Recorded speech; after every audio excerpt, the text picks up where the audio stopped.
Hello everyone, welcome करती हूँ आपको अपने यूट्यूब चैनल में। मैं हूँ डॉक्टर सादी अलवी।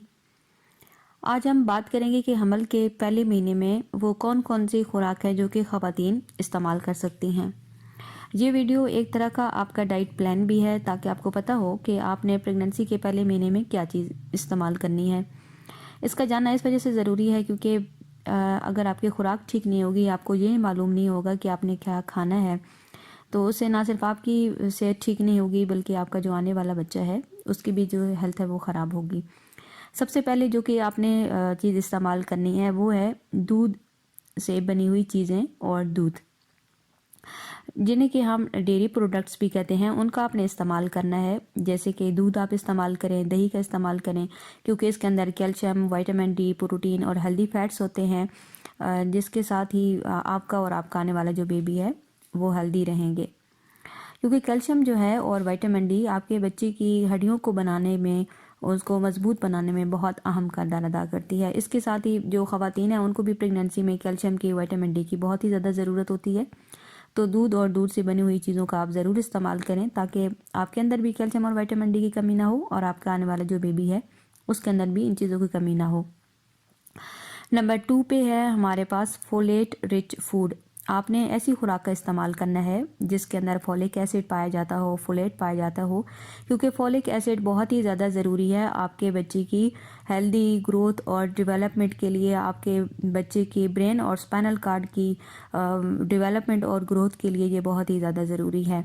तो कोशिश करें कि आपने ऐसी खुराक इस्तेमाल करनी है जिसके अंदर फोलेट पाया जाता हो, जैसे कि जो तुर्श फल होते हैं, जैसे कि आप माल्टा इस्तेमाल कर सकते हैं, स्ट्रॉबेरी, फलियाँ, मटर, दालें, चावल और दलिया।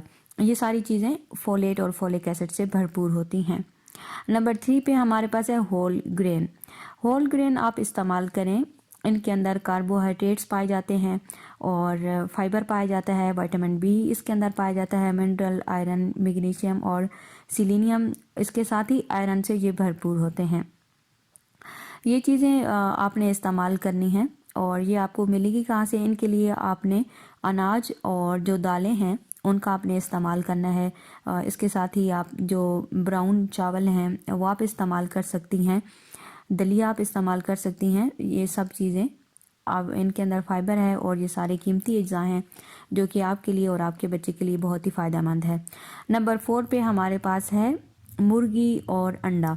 आमतौर पे ये भी बहुत एक गलत फहमी पाई जाती है कि प्रेगनेंसी के पहले महीने में जो है जो प्रेग्नेंट वुमेन है उसने ना तो अंडा खाना है ना तो मुर्गी खानी है, लेकिन रोज़ एक अंडा आप ज़रूर इस्तेमाल करें और हफ्ते में एक दफ़ा आप जो चिकन है वो आप खा सकती हैं। लेकिन आपने ये बात ध्यान में रखनी है कि जो मुर्गी है वो बहुत ज़्यादा तली हुई और फ्राई की हुई ना हो, उसका शोरबा बना के इस्तेमाल करें। और जो अंडा है उसको आप जब फ्राई करें तो बहुत ज़्यादा सख्त ना हो, और अगर आप उबला हुआ अंडा लेना चाहती हैं तो हाफ़ बॉयल जो एग है वो आप इस्तेमाल करें। अब अंडा और जो मुर्गी है, चिकन है, ये आपने क्यों इस्तेमाल करना है? ये इस वजह से आपने इस्तेमाल करना है क्योंकि इसके अंदर प्रोटीन पाया जाता है, vitamin A, vitamin B2, B5, B6, B12, vitamin D, vitamin E, vitamin के और बहुत सारे इसके अंदर मिनरल पाए जाते हैं जैसे कि फास्फोरस, सिलीनियम, कैल्शियम, जिंक, और ये सारी चीज़ें आपके लिए और आपके बच्चे के लिए बहुत ही ज़रूरी हैं। नंबर 5 पे आपने खाने हैं फ्रूट। फल आप ज़रूर इस्तेमाल करें। जो भी आपका सीज़न है, जिस मौसम में आपकी प्रेगनेंसी है, कुछ ख़वातीन का सर्दियों में होती है, कुछ की गर्मियों में होती है, तो जो आपके सीज़न के हिसाब से जो फ्रूट्स हैं उनका आपने ज़रूर इस्तेमाल करना है। फलों में आपने अनार का इस्तेमाल करें, बनाना, अमरूद, माल्टा, मीठे नींबू आप इस्तेमाल करें, स्ट्रॉबेरी आप इस्तेमाल कर सकती हैं, सेब, ये सारे के सारे विटामिन और एंटीऑक्सीडेंट से भरपूर होते हैं जो कि आपके लिए और आपके बच्चे की हेल्दी ग्रोथ के लिए बहुत ही ज़्यादा ज़रूरी हैं। बहुत सारी ख़वातीन को प्रेगनेंसी में कब्ज़ की जो है शिकायत होती है, तो फलों का इस्तेमाल करके आपका ये मसला हल हो सकता है। नंबर 6 पे हमारे पास है वेजिटेबल्स। सब्जियों का आपने ज़रूर इस्तेमाल करना है। सब्जियां भी आपके लिए बहुत ही मुफीद हैं क्योंकि इनके अंदर जितने भी अज़ा पाए जाते हैं ये आपको और आपके बेबी को हेल्दी रखेंगे। सब्जियों में आपने ब्रोकली का इस्तेमाल करना है, गाजर, मूली, कद्दू, मीठे आलू, टमाटर और शिमला मिर्च का आप इस्तेमाल कर सकती हैं। इसके साथ ही जो जिस सब्ज़ी का सीज़न है वो आप इस्तेमाल कर सकती हैं। नंबर 7 पे हमारे पास है सीड्स और नट्स। नट्स में आप जो मूंगफली है उसका भी आप इस्तेमाल कर सकती हैं। लेकिन आपने क्या करना है कि अगर आप मूंगफली का इस्तेमाल कर रही हैं तो सिर्फ एक जो है आधी मुट्ठी आपने इस्तेमाल करनी है मूंगफली की।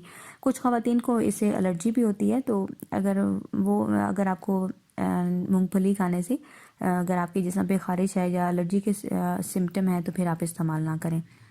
इसी तरह आपने जो बीज हैं वो आप खा सकती हैं, जैसे कि कद्दू के बीज, सूरजमुखी के बीज, तो ये भी आपके लिए फ़ायदेमंद है। नंबर 8 पे हमारे पास है मछली। मछली का आपने इस्तेमाल करना है क्योंकि मछली के अंदर ओमेगा 3 फैटी एसिड पाए जाते हैं, vitamin B2, vitamin D, vitamin E पाया जाता है। इसके साथ साथ इसके अंदर potassium, calcium, zinc, iodine, magnesium और फास्फोरस पाया जाता है। तो हफ्ते में आप एक दफ़ा फ़िश का इस्तेमाल कर सकती हैं। लेकिन एक बात आपने ध्यान में रखनी है कि मछली आपने वो इस्तेमाल करनी है जो कि ताज़ा और फ्रेश पानी में हो और हेल्दी हो, बासी ना हो। और कुछ मछलियाँ ऐसी होती हैं जिनके अंदर मरकरी ज़्यादा पाई जाती है, तो आपने ऐसी मछली ज़रूर ध्यान में ख़रीदते वक्त रखें कि मछली ऐसी लें जिसके अंदर मरकरी जो है वो बहुत कम पाई जाती हो और जो मछली है वो बिल्कुल फ्रेश हो, ताज़ा हो। क्योंकि ऐसी मछली अगर आप इस्तेमाल करेंगी जिसके अंदर मरकरी ज़्यादा है तो फिर आपका जो प्रेगनेंसी है वो ज़ाया हो जाती है। नंबर 9 पे हमारे पास है मीट। गोश्त का भी आप इस्तेमाल ज़रूर कीजिए, हफ्ते में एक दफ़ा आप इस्तेमाल कर सकती हैं क्योंकि इसके अंदर vitamin B, protein, zinc, iron जो है वो पाया जाता है, जो कि आपकी बेबी की हेल्दी ग्रोथ के लिए बहुत ही ज़्यादा ज़रूरी है। तो हफ्ते में आप एक दफ़ा गोश्त अपनी खुराक में ज़रूर शामिल करें। तो अगर आप सिंपली बिल्कुल प्योर गोश्त नहीं इस्तेमाल कर सकती तो बीच में आप कोई सब्ज़ी ऐड कर लीजिए या जिस तरह का टेस्ट आपको पसंद है वैसा आप इस्तेमाल करें। लेकिन ये बात ध्यान में रखें कि बहुत ज़्यादा तला हुआ और जला हुआ गोश्त आपने इस्तेमाल नहीं करना। गोश्त का आप थोड़ा शोरबा बना के इस्तेमाल कर सकती हैं। नंबर 10 पे हमारे पास है कॉड लिवर ऑयल। इसके अंदर भी ओमेगा 3 फैटी एसिड पाए जाते हैं और ये आपके बच्चे की हेल्दी ग्रोथ के लिए, बच्चे के ब्रेन की और आई की जो डेवलपमेंट है उसके लिए बहुत ही ज़्यादा ज़रूरी है। इसके साथ ही इसके अंदर विटामिन D पाया जाता है जो कि बच्चे की हड्डियों की नशोनुमा के लिए बहुत ही ज़्यादा ज़रूरी है। नंबर 11 पे हमारे पास है खुश्क मेवाजात। खुश्क मेवाजात को आपने इस्तेमाल करना है क्योंकि इसके अंदर मिनरल, आयरन, पोटाशियम, फोलेट पाए जाते हैं और ये सारे के सारे आपके लिए और आपके बेबी की हेल्दी ग्रोथ के लिए बहुत ही ज़्यादा ज़रूरी हैं। खुश्क मेवाजात में आपने खुश्क आलू बुखारा भी आप इस्तेमाल कर सकती हैं, 2 से 3 अदद आलू बुखारे। खजूर आप खा सकती हैं 3 अदद रोज़। इसी के साथ ही बादाम का इस्तेमाल आप कर सकती हैं, 4 अदद बादाम रोज़ खा लीजिए। अखरोट इस्तेमाल करें, अखरोट 1 से 2 रोज़ आप अखरोट खा लें। 3 से 4 अदद काजू आप खा लें। 1 से 2 आप इंजीर खा लीजिए। तो ये सारे ड्राई फ्रूट्स आपने इस्तेमाल करने हैं। नंबर 12 पे हमारे पास है आयोडीन साल्ट। तो ये बात आप ज़रूर ध्यान में रखें कि प्रेगनेंसी में जो नमक आपने इस्तेमाल करना है वो आपने आयोडीन वाला इस्तेमाल करना है क्योंकि आयोडीन बहुत ही ज़्यादा ज़रूरी है आपके बेबी के नर्वस सिस्टम के लिए और ब्रेन की डेवलपमेंट के लिए। तो ये बात एक और आपने जहन में रखनी है कि आयोडीन हमारी बॉडी में स्टोर नहीं आता, इसकी थोड़ी सी जो मिकदार है ये आपने डेली खुराक में लेनी होती है। तो कोशिश करें कि आम नमक की बजाय जो आयोडीन साल्ट है वो आपने इस्तेमाल करना है। उम्मीद करती हूँ कि आज की वीडियो आपको अच्छी लगी होगी। Thanks for watching.